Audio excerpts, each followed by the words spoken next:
The Kia Carnival gets a refresh for the 2025 model year with new looks on the outside and on the inside. And in this video, I'm going to cover the exterior, the interior, take it for a drive and see what it's like out on the road, as well as talking about the kind of fuel economy you can expect and the pricing and how it compares to the competition.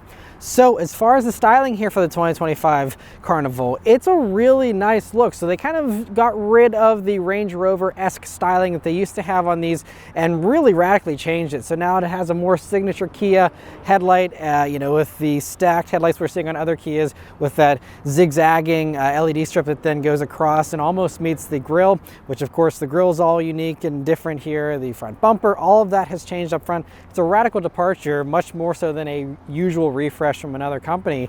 And I think it's a really nice change though. It looks really nice up front here, really stands out on the road, especially with those orange marker lights being so large. And then coming down to the sides here, you have some new wheel options on these, of course, and just some new colors. I really like this blue color we have here. I do love that they retained the C-pillar treatment there, which is a cool distinctive touch that kind of sets this apart and kind of breaks up the usual minivan silhouette there. And then going out to the back, also a radical departure, completely changed the taillights and just shifted around a lot of stuff there on the back end to give it a new look. And I think it's a really nice look out back there as well, and goes with the times of having those light bars, even though on this one they don't connect in the middle all the way, but still a really nice look there for the back end as well. And so overall, yeah, just a really nice refresh and a pretty extensive one as well. The interior of the Carnival is extensively redone as well. The entire front dashboard essentially is all new here. And there's also some nice new trim changes as well. Like we got rid of a lot of the gloss black plastic that we complained about a lot in the interior review on the prior pre-refresh Carnival. So now, like on the door panels, you have what is still a shiny material, but isn't, super glossy. So it doesn't attract fingerprints as much as that old black plastic, and less scratches as well. So I think that's definitely an improvement. I still would rather see wood or something on here, but nice nonetheless. And also I love this brownish orange kind of color for this interior on this one. This is an SX Prestige, so the fully loaded one is what we're in right here. And I mean, of course, the big news here is you got the double 12.3 inch screens and the new climate controls. But first off, sitting down in these seats. So these seats are heated and ventilated, and they're really nice, soft, comfortable seats too, and have the usual adjustments as well. And yeah, just really great seats, and really nice you have that cooling especially. The steering wheel is also a really nice wheel, and is heated, and has a great 9-3 grip, little 10-2 notches, just a few buttons here on it, nice and simple and easy. That really hasn't changed too much. But moving on to the gauge cluster here, so that is one of the new things, and it is a digital cluster in this top SX Prestige. If you go for lower trims, you're going to still have the same display as far as the size essentially, but technically it's not all fully digital as far as being a screen, although it is digital because it'll just have little bars of light for some of your gauges on the left and on the right, and then in the middle you'll still have a somewhat digital portion. Honestly, it's totally fine, just has a little less customization, but if you're going for even a base Carnival, it still is going to be really nice. And so this screen is cool though. You can change the themes here to be however you'd like it to be. Just a little bit of customization in the middle there, but not a big deal. So don't feel like you have to go up to a top trim in order to get this gauge screen, because it's not a must-have in my opinion. Coming over to the center of the dashboard here though, you have this 12.3 inch touchscreen that is standard on all Carnivals, which is fantastic. And thankfully we finally have wireless Apple CarPlay and wireless Android Auto, which is really nice. This new software brings that for Kia here. And as far as the software goes, it's pretty good. So going through everything is nice and easy as far as satellite radio tuning, maps, all that stuff is great. But the one complaint I do have is that whenever you are listening to satellite radio or any kind of radio, it doesn't display the song and the artist information unless you pull up a separate submenu that takes up the entire screen just to show you that. Otherwise, whenever you're in the radio screen or you're on the home page here, it'll just show you album art and show you what channel you're listening to, and that's it. I feel like most people want to oftentimes know the song or the artist, and why that's buried, I don't know. Hopefully with a little software update they can maybe change that someday. But that's something I've been complaining about on all these new Hyundais and Kias with this new software. But other than that, it's all really great. And this one, of course, being the Carnival, has this camera that's available here. This you can see in the back seat there, which is a nice touch. And I also love whenever you're parking this vehicle, because you have 360 cameras here again in this top trim. And it's not only just like a 360 bird's eye view, but you have this really cool animated effect showing you exactly how you're positioned in your parking space or wherever you are. And you can even see that whenever you're maneuvering at low speeds. And it's really really cool kind of party trick in some ways, but also really useful as well. And then coming down, you have this new thing that Kia's been doing with this bar that does both climate control and your media and volume controls. So as you can see, you have the regular, media controls there, but then you press the button and then it will switch over and then become your climate control area. And, that's actually, I think, a pretty creative use of space. The physical buttons were certainly nice, but, now we have a lot more storage space as a result. And this area is totally fine as long as you know what mode you're in. Sometimes it can be a little distracting if you go to reach for this knob and you're thinking you're turning up the volume and instead you're turning up the heat, or vice versa. That is the only complaint there. But otherwise, I think it's actually something you can get used to, and it's not a big deal. But as far as that storage space here in the Carnival that is improved, you have this nice big bin right in the front here that also has 2 USB-C ports, as well as a little power outlet, and also a wireless phone charger, which has a nice rubberized center portion, which does a pretty good job in combination with these brackets of holding your phone in place. So it actually does pretty reliable wireless charging. You also see the last little bit of piano black plastic that we still have, unfortunately, around the shifter, but again, at least it's kept to a minimum here in this one. I also really like the metal trim you have for your seat controls here and your heated steering wheel and all that. They actually are, cool to the touch and feel really nice. But you also have your 2 cup holders, another little spot here right in front of your center armrest. And then that center armrest does have some nice padding to it. You open that up and you'll see a pretty nice square and fairly deep space, and pretty good as far as that goes. There's also bottle holders in the doors and a nice long pocket there, and even a little extra one here in the door handle part as well. It's a little bit more oversized. And then moving on to the back seat here in the Carnival, as far as the second row goes, it's a really creative use of space. So you can see you can have the captain's chair kind of set up, but that middle seat either slides forwards or backwards. You can kind of shift it around if you would like. And the interesting thing though is that you can get the VIP lounge seats as a no-cost option here on these upper trims, and that'll give you heating and cooling for those outboard seats there in the back if you want it. But it's just a nice no-cost thing. It also has some leg rests there you can have with those, but these ones are certainly a little bit easier to maneuver. But you don't get any kind of heating on these seats unless you go for that VIP lounge option. So that's going to be the choice you have to make there. But otherwise, you will see that when they look forward, they have their 2 cup holders here, as well as a regular house current plug there and another power outlet. And so great, you have all that. You also will see the USB-C jack split into the front seat backs here, and they also have little bottle holders in those doors, as well as sunshades, and they also have their own climate control back there on the roof and air vents.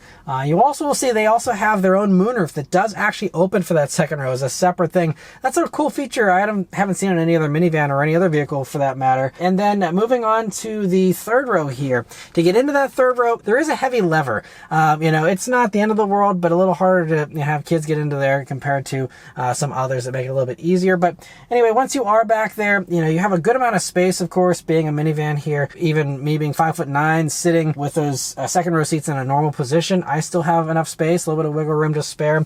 Headroom is a little bit tight, but it does work. And then you'll also see there's multiple cup holders there on each side. They're on USB-C jacks, and even little sunshades for the third row. And I believe this is the only minivan that offers that. It's kind of something you don't really see in other vehicles, and a really nice touch, especially if you do have little kids also in that third row that might, like the sunshade. Cargo space in the Carnival is really good. Of course, it's got a nice deep well like you're used to from most other minivans here. You have some little pockets there on the left-hand side and some power outlets there on the right. And of course, those third row seats do drop down into that well. If you don't want them, you can have that be a completely flat load floor. But I love how minivans have so much space with those giant wells like that. But let's start up and go for a drive. The Carnival here has the new Kia key, which has this really cool satin finish and some satin metal there on the sides. A really cool key, actually. I really like this key a lot. But of course, it is keyless access, keyless entry, and push button start. So you just leave the key in your pocket, hit the engine start button, and it starts right up. The Carnival also offers a digital key too, so if you don't want to have the regular fob in your pocket, you can use the Kia app and have the key that way. You can also even text the key to people if you want to have people borrow the vehicle for whatever reason. You have that flexibility as well, so it's really nice to have that digital key option if you want to use it. Alright, so setting off here in the 2025 Carnival. So the first thing you notice about it, well, you have excellent visibility. I really love how easy it is to drive this. A lot of minivans are really good, but this, the dashboard really sits down nice and low, and so you have a really large windshield. The A-pillars are pretty thin. You have the mirrors off onto the doors here, so very easy to see forward. And in the back here, one cool new thing is you now have a digital camera rearview mirror that's available here. This one has that, and so that is really great because if you have a bunch of people or stuff loaded up in the back there, you can still have an unobstructed view behind you, even with whatever's going on in the back there. So that's really nice. If you don't have that, the view out of the back is still totally fine in typical minivan fashion, though. Other things here to note, so this road is a little bit on the rougher side, so you hear a little bit more road noise, but it's honestly not bad at all. And it's nice and easy as far as steering has a nice weight to it, not too light, not too heavy. Pretty good, I'd say, as far as minivans go. You have a good throttle response here. And all the powertrain stuff is carryover, by the way, so it shouldn't drive really any differently compared to a pre-refreshed version of the Carnival here. But, it's always just been a nice, easy thing to drive. I've always enjoyed the way these felt going down the road, and, so no big surprises there for 2025. But let's do an acceleration and see how it accelerates. Here we go. All right, the roads are a little wet, so we have some wheel spin. It's holding me back a little bit, and there we go. And that's a nice, strong V6. That is a very nice touch. The fact that, it's still V6 with, the Sienna going to the 4-cylinder. It's great. We still have the V6 power. It's just the 3.5-liter V6 engine. It does 287 horsepower, 260 pound-feet of torque, and it's good for about a 7 seconds 0 to 60 is what the pre-refresh version did. And again, shouldn't have any changes here as far as that goes for 2025. So, totally fine. Like, minivan buyers really care about acceleration a whole lot, but, it's a nice, strong V6. It doesn't feel underpowered or anything like, I sometimes felt with the Sienna. And now going around a corner here, as far as handling here in the Carnival, it's totally fine. Typical minivan fashion, there's a little bit of lean, and, it's a softer setup, as it should be for a minivan, of course, but, handles corners, at least gentle corners, at reasonable speeds with confidence and composure, and just feels really good as far as that goes. And up at some higher speeds here now, again, it's pretty quiet. You don't hear too much wind noise or only a little bit of road noise here, and just a really nice cruiser. It's a smooth ride even on some bumpier roads I was on a few minutes ago. It soaks all that stuff up very well, like you would expect, again, for a minivan. As far as safety tech goes for the Carnival here, it comes with basically everything as standard. You even have adaptive cruise control as standard. You have lane keeping assist. You have blind spot monitoring. You have rear cross traffic alert. You have automatic emergency braking. All of that stuff is standard, which is really impressive, and again, really drives home the value of that base version for sure. Now, when you go up to these top trims here, you do get the Highway Drive Assist 2 instead of regular Highway Drive Assist as the base system. Highway Drive Assist 2 basically just does like some assistance during lane changes, but it doesn't really do that much of a difference. Supposedly it's a little bit better with the lane keep assist and stuff as well. I haven't been wildly impressed by Highway Drive Assist 2 compared to the first version, and Highway Drive Assist, in my experience with Hyundai and Kia systems, isn't super reliable. I did have a few instances, for example, where it would actually let me go over the lines a little bit on the highway. I don't have enough time to do an extensive highway drive here in this one today to test it out some more, but just know that it'll come down to your kind of roads that you're on, and sometimes it might work better than others, but a lot of people do really love the Highway Drive Assist systems and think they're some of the best. In my experience, though, it just hasn't been quite as reliable as it has been for other people. But just great that, again, all that safety equipment is just so well packed in here, even on that base version. The last couple of things I mentioned here, though, are the fuel economy and then the pricing and how it compares to the competition. So as far as fuel economy goes, these are rated at 18 mpg in the city, 26 on the highway, and 21 combined. And, that's pretty par for the course for minivans. They're nothing exceptional. It's just worth noting that you're going to want to go for the hybrid version, which is a new thing for 2025. I'm hoping to maybe get my hands on one of those to review at some point down the road, but that'll get 33 mpg combined. So a lot better there, and it is the first real good competitor to the Toyota Sienna, which is hybrid for for all of those. And so really nice that you have that hybrid option here. Now, unfortunately for the Carnival, it's only available with the front wheel drive here because all Carnivals are front wheel drive only. There is still no all wheel drive option, but that hybrid system is going to be the 1.6 liter turbocharged engine and that same hybrid assistance. It does give you less horsepower. It's 244 horsepower versus the 276 here in this. So just keep that in mind. But it's great you have that hybrid, but the Sienna does come with hybrid with the all wheel drive, and that combination is available in the Sienna. And also, you do have Pacifica having all-wheel drive, but not having, a regular hybrid. There is the plug-in hybrid Pacifica, but that also requires you to go front-wheel drive. So, there are some better fuel-efficient options out there, including the Carnival hybrid, if that's something you're after. But otherwise, the fuel economy shouldn't surprise you too much, and you're right in line with other normal V6 minivans.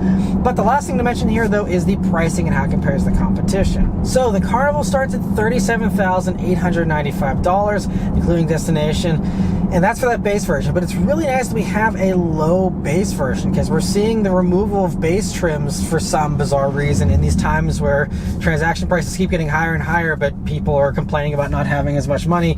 Companies like Honda have abandoned the lower trims, with the Odyssey now starting at like $43,000.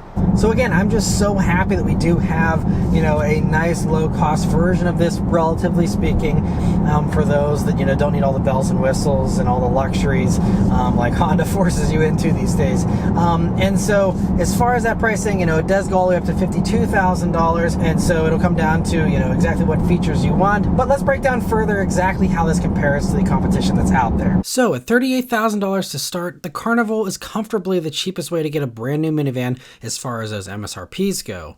The next cheapest one, surprisingly, is the Sienna, starting just over $39,000.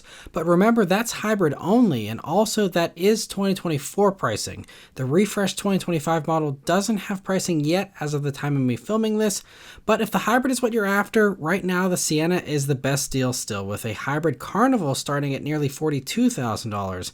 Although the Carnival does give you things like a bigger 12.3-inch touchscreen compared to the 8-inch touchscreen you get in a base Sienna. Getting back to the regular gas stuff though, Pacificas start around $40,000, and like I said, the Odyssey is now the highest entry price, around $43,000. On the upper end, the Carnival maxing out at $52,000 with lavish features like the VIP second row also continues to undercut everyone, with a loaded Pacifica and Sienna both being thousands more. The Odyssey is almost identical to the Carnival, just over $52,000, but it only gives you an 8-inch touchscreen, the smallest of all the fully loaded vans. So aside from those wanting a base model hybrid, in every other case, the Carnival comes out as the best value in my opinion. Plus, it's the only one that gives you a 10-year, 100,000-mile powertrain warranty. But yes, overall, I really like the Carnival. I liked it already when I spent a full week with the pre-refresh, and now taking the refresh here for a test drive. No surprises, still drives great. You have this 8-speed automatic that's nice and responsive. And everything about this is just a very pleasant experience that's just made better with, a better infotainment system and those sharp new looks. But anyway, that's all of my thoughts here on the Kia Carnival. Let me know your thoughts on it in the comments below. Huge thanks to Kia and the Automotive Video Association for providing me here with this opportunity to take the 2025 Carnival for a quick little spin. And yeah, thank you all very much for watching. I'll see you guys on the next one. Take care.